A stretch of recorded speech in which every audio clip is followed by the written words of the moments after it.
जय श्री श्याम भक्तों, कथा शुरू करने से पहले एक छोटी सी प्रार्थना है। अगर आप हमारे चैनल पर पहली बार आए हैं तो मेरे चैनल को सब्सक्राइब कर लेना।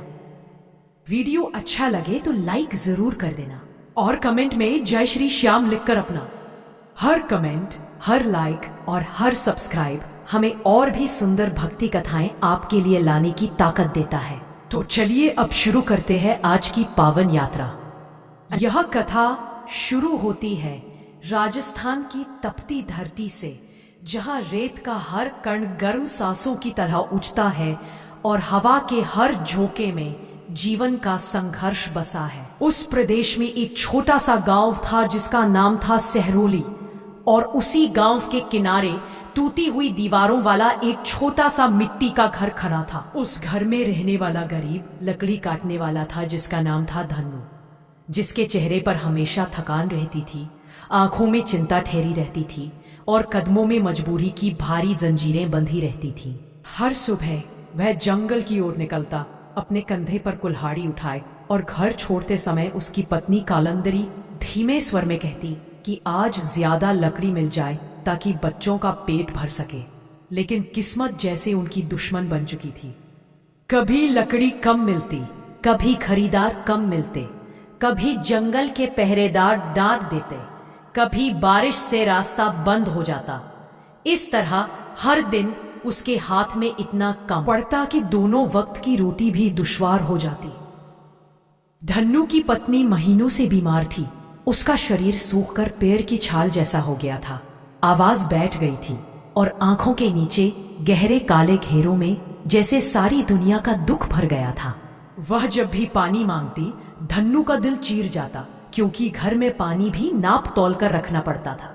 बच्चों की भूख भरी आंखें, पत्नी की बीमारी और झनझनाती खाली हवा, इन सब ने मिलकर धन्नू को अंदर से खोखला कर दिया था। फिर भी वह हर दिन एक ही बात कहता कि भगवान देख रहा है, कोई चमत्कार होगा, कोई राह निकलेगी और एक दिन ये अंधेरा कट जाएगा।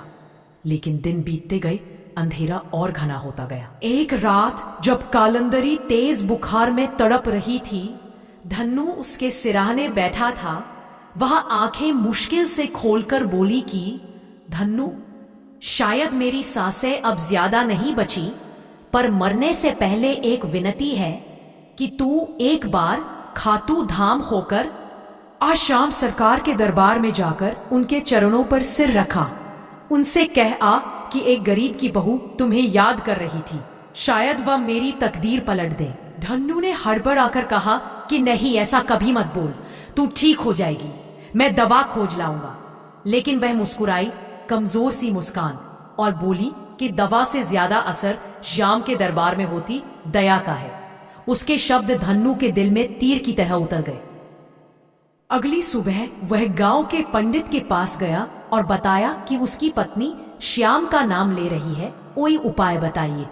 पंडित ने शांत स्वर में कहा कि गरीब की पुकार सीधे श्याम तक पहुंचती है, और अगर तेरी पत्नी ने बुलाया है तो समझ ले कि कहीं कोई राह खुलने वाली है। फिर पंडित ने धीरे धीरे कहा कि एक कथा होती है, श्याम बराबरी कथा, जिसे सच्चे मन से, बिना छल, बिना लोभ, बिना किसी स्वार्थ के सुना जाए तो श्याम खुद रास्ता बनाता है, भाग्य बदल देते हैं, कर्ज मिटा देते हैं, धन वर्षा कर देते हैं। धन्नू ने कांपते हुए पूछा कि क्या सच में ऐसा होता है? पंडित बोला कि श्याम के दरबार में सब बराबर है, राजा भी और भिखारी भी, बस मन साफ चाहिए, नियत पवित्र चाहिए। उस दिन धन्नू घर लौटा तो वह अपनी पत्नी के पास बैठा और बोला कि कल मैं जंगल नहीं जाऊंगा, श्याम का नाम जपूंगा, उनकी कथा सुनूंगा। कालंदरी की आंखों में एक चमक तैर गई, जैसे भीतर कोई उम्मीद जल उठी हो। रात को धन्नू ने छोटे मिट्टी के दिए में तेल की 2 बूंदें डाली और श्याम का नाम लेकर दीप जला दिया। वही दीप पहली बार उसके घर में एक ऐसी रोशनी लेकर आया जो सिर्फ दिए की नहीं थी, वह किसी आशा की किरण थी। अगले दिन वह जंगल नहीं गया, वह नदी के किनारे बैठ गया जहां सन्नाटा था, हवा बह रही थी और प्रकृति जैसे उसके इंतजार में बैठी थी। उसने आंखें बंद की और मन में कहा कि हे श्याम सरकार, मेरे पास न फूल है न भोग है, चांदी सोना है मेरे पास सिर्फ एक ना है। अगर आप चाहे तो इसे भी स्वीकार कर लो। अगर आप चाहे तो मेरी पत्नी को बचा लो, बच्चों का पेट भर दो, मेरी किस्मत बदल दो। जैसे ही उसने यह कहा, उसके दिल पर जैसे कोई हाथ रखा हो। एक हल्की ठंडी हवा उसके पास से गुजरी और अजीब सा सुकून उसके भीतर भर गया। धीरे धीरे उसने श्याम का नाम जपना शुरू किया और कुछ देर में एक बूढ़ा फकीर उसके पास आकर बैठ गया। वह बोला कि बेटा, जब सच्चे दिल से पुकारो तो भगवान रूप बदलकर भी पास आ जाता है। उसने अपनी पोटली खोली और उससे एक पुरानी चुनरी निकालकर धन्नू को दे दी। वह चुनरी खाटू श्याम की थी।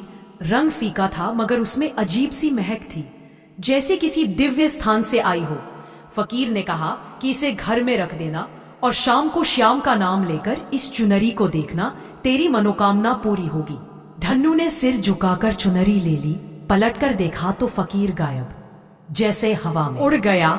जैसे आया था वैसे ही चला गया। उस रात धन्नू चुनरी घर लेकर आया तो कालंदरी ने पहली बार मुस्कुराकर उसे छुआ, जैसे चुनरी में कोई जीवंत ऊर्जा हो जो उसके शरीर में उतर रही हो। अचानक उसकी भूख लगने लगी जो महीनों से गायब थी। उसने खाना मांगा और उसके चेहरे पर लौटती लालिमा देखकर धन्नू की आंखें भर आई। उसने श्याम के सामने हाथ जोड़ दिए कि मेरा पहला संकेत मुझे मिल गया है। तीसरे दिन सुबह सुबह गांव का सौदागर उसके घर आया और बोला कि धन्नू, मैंने सुना है तो अच्छा काम करता है। मैं लकड़ी बेचने का बड़ा सौदा करने वाला हूँ। मुझे एक भरोसेमंद आदमी चाहिए। तू चाहे तो मेरे साथ काम कर ले। मैं तुझे महीने का पक्का वेतन और कुछ हिस्सा मुनाफे का दूंगा। धन्नू को लगा कि वह सपना देख रहा है। जहां 2 वक्त की रोटी नसीब नहीं होती थी, वहां एक बड़ा व्यापार उसके दरवाजे पर खड़ा था। अगले ही हफ्ते उसकी पत्नी पूरी तरह स्वस्थ होने लगी।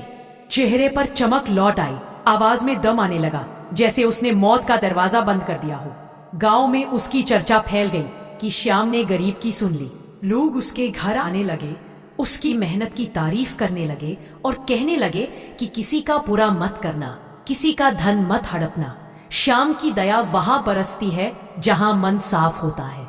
कुछ दिन बाद जंगल में लकड़ी काटते हुए उसे जमीन के नीचे धातु की आवाज सुनाई दी। उसने मिट्टी हटाई तो एक पुरानी हांडी मिली जिसमें सोने चांदी के सिक्के थे। उसके पैर कांपने लगे। उसने आसमान की ओर देखा और कहा कि श्याम, क्या ये सच है?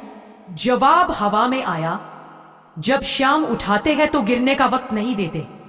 वह हांडी लेकर घर आया और पत्नी के सामने हाथ जोड़कर बोला कि हमारे घर श्याम सरकार खुद उतर आए हैं। धीरे धीरे उस गरीब का घर संपन्नता से भर गया।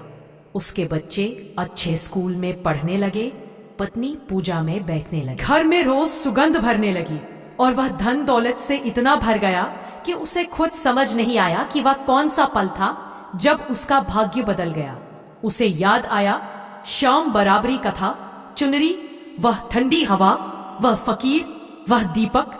श्याम ने हर संकेत दिया, हर राह खोली और इस तरह वह गरीब जो रोटी के लिए रोता था, एक दिन खाटू धाम गया, श्याम के सामने सिर झुकाया, चुनरी चढ़ाई और बोला, हे सरकार, मैं आपका कर्ज कभी नहीं चुका सकता। उसी समय उसे भीतर से आवाज आई कि धन्नू, हमने तुझे इसलिए उठाया क्योंकि तेरे मन में किसी के लिए बुरा नहीं था। तेरे दिल में सिर्फ परिवार का दर्द था और भगवान की उम्मीद थी। जहां उम्मीद सच्ची होती है वहां श्याम देर नहीं लगाते। और इस तरह श्याम की कृपा से वह गरीब अमीर बन गया, दुखियों का सहारा बन गया और गांव का हर व्यक्ति उसकी कथा सुनकर कहने लगा कि श्याम बराबरी कथा में सचमुच चमत्कार है। और जिसने इसे सच्चे मन से सुना या सुनाया, उसका जीवन बदल गया, कर्ज मिट गए और उसके घर धन वर्षा होने लगी।